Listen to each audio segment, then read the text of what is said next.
Man, Stevie Y, I thought he was predictable before, but now he's keeping it up. It's almost like a meme at this point. The Wings have finalized their 2024 NHL Draft with 2 picks in the 7th round. Let's talk about pick number 203, and we'll also talk about pick number 208.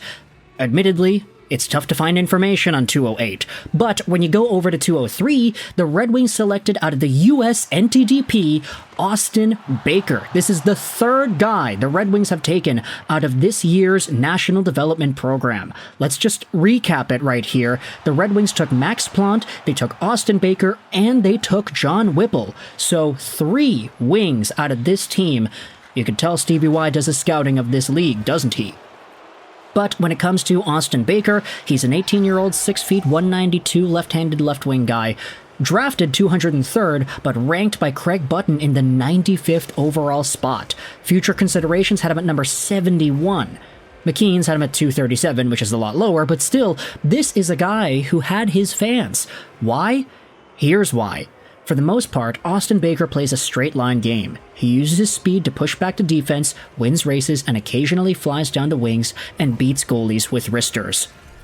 This was one of the role players, the buzzsaw-like bottom 6 grinders on the US NTDP. He had scored himself 31 points in 59 games played, 59 goals.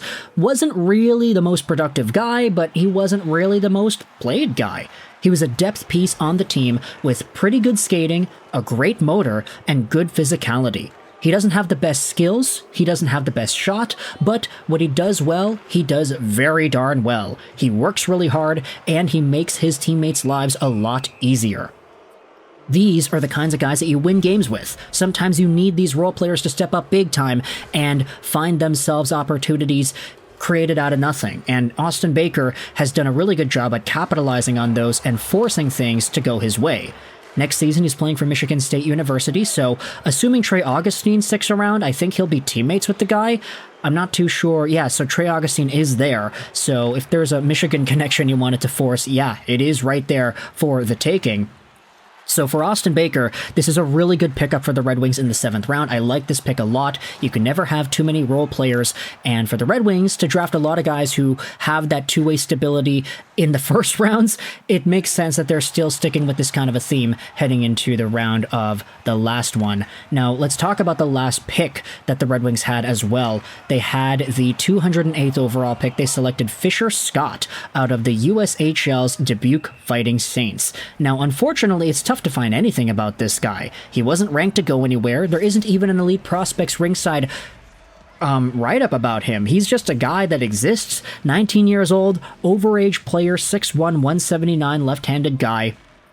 I think, if my math serves me correctly, is he a double overage player? No, actually, I think he is just a regular overage player, but he had scored 33 points in 61 games played this most recent season with the Dubuque Fighting Saints. He's also heading over to the NCAA playing for Colorado College.